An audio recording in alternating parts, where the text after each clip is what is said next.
एक दौर ऐसा था जब हिंदी फिल्म इंडस्ट्री में गिने चुने चेहरे ही दर्शकों को लुभाते थे। 1940 के दशक में एक ऐसी ही हीरोइन थी जिसकी खूबसूरती को लोग आज भी भूल नहीं पाए हैं। वो जिसे हम मधुबाला के नाम से जानते हैं। फिल्म मुगले आजम में मधुबाला ने अनारकली का किरदार निभाया था, जो आज भी लोगों के दिलों में बसा हुआ है। मधुबाला का जन्म 14 फरवरी 1933 को दिल्ली में एक पश्तून मुस्लिम परिवार में हुआ था।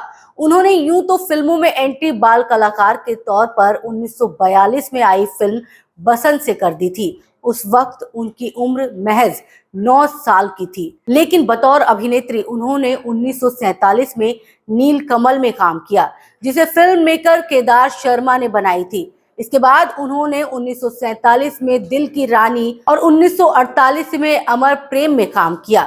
ये सभी फिल्में उन्होंने द शोमैन कहे जाने वाले राज कपूर के साथ की थी। मधुबाला का बचपन का नाम मुमताज बेगम जहां दहलवी था, जो अपने माता पिता की 5वीं संतान थी और इसके अलावा उनके 10 भाई बहन थे। अपने 5 बहनों में वो सबसे ज्यादा कमाती थी। उन्होंने छोटी सी उम्र में ही फिल्मों में काम करना शुरू कर दिया था, जिसके चलते वो स्कूल नहीं जा सकी। उन्हें उर्दू आती थी, लेकिन अंग्रेजी का एक शब्द भी वो नहीं बोल पाती थी। मधुबाला की छोटी बहन मधुर भूषण की माने तो वो ताउम्र सच्चे प्यार के लिए तरसती रही। एक इंटरव्यू में उन्होंने इस बात का खुलासा किया था कि मधुबाला को सिर्फ दिलीप कुमार ने ही नहीं बल्कि किशोर कुमार ने भी धोखा दिया था। मधुबाला की बहन की माने तो दिलीप कुमार से उनका रिश्ता बी आर चोपड़ा की फिल्म नया दौर के वजह से टूटा, ना कि उनके पिता अताउल्ला खान की जिद से। इस फिल्म के कुछ हिस्सों की शूटिंग कर चुकी मधुबाला को मेकर्स ने बाकी शूटिंग के लिए ग्वालियर भेजना चाहा।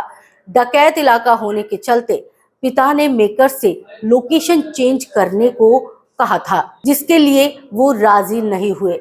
तब उनके पिता ने मधुबाला को फिल्म छोड़ने और मेकर्स के पैसे लौटाने के लिए कहा। उस दौरान दिलीप कुमार की सगाई मधुबाला से हो चुकी थी। इस लिहाज से चोपड़ा ने दिलीप को मधुबाला से बात करने के लिए भेजा। दिलीप कुमार ने मधुबाला को खूब समझाया, लेकिन वो पिता के खिलाफ जाने के लिए राजी नहीं हुई। फिर चोपड़ा प्रोडक्शन ने मधुबाला के खिलाफ केस फाइल किया, जो लगभग 1 साल तक चला। इस बीच दोनों के रिश्ते में दरार आई। दिलीप साहब ने उनके सामने फिल्में छोड़ शादी करने का प्रस्ताव रखा।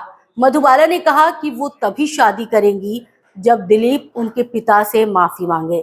दिलीप के इनकार के बाद दोनों की राहें जुदा हो गई। शायद वो एक माफी इनकी जिंदगी बदल सकती थी। मधुबाला ने उम्र के आखिरी दिन तक दिलीप साहब को प्यार किया था। जब मधुबाला बीमार थी और लंदन में इलाज के लिए जाने की प्लानिंग कर रहे थे, उस दौरान किशोर कुमार ने उनको प्रपोज किया। पिता चाहते थे कि मधुबाला डॉक्टर्स की राय ले और पूरी तरह ठीक होने के बाद ही शादी करे, लेकिन दिलीप साहब के व्यवहार से गुस्साई मधुबाला ने तुरंत किशोर कुमार से शादी करने के लिए हामी भर दी। 27 साल की उम्र में साल 1960 में इनकी शादी हुई। जैसे ही डॉक्टर्स ने बताया कि वो ज्यादा दिनों तक नहीं जी पाएंगी, तब किशोर कुमार ने मुंबई के कार्टर रोड में बंगला खरीदा। उन्हें वहां नर्स और ड्राइवर के साथ छोड़ दिया। 4 महीने में एक बार वो मिलने आया करते थे। उन्होंने मधुबाला का फोन उठाना भी बंद कर दिया। किशोर मधुबाला से बेइंतहा प्यार करते थे, लेकिन जैसे ही वो लंदन से आई, उन्होंने मधुबाला को धोखा दे दिया। वो अच्छे पति साबित नहीं हुए। मधुबाला इस बात से बेहद दुखी थी कि उनसे कोई भी मिलने नहीं आता। एक वक्त में वो बॉलीवुड की टॉप हीरोइन हुआ करती थी, लेकिन जब वो बीमार और मरने की कगार पर थी, तो कोई एक भी उनका हाल जानने नहीं आया। उन दिनों मधुबाला ने तैयार होना भी छोड़ दिया था और 36 साल की उम्र में उनकी दर्दनाक डेथ हो गई। कैसी लगी आपको हमारी ये पेशकश? कमेंट करके जरूर बताइएगा और देखते रहिए भारत आज।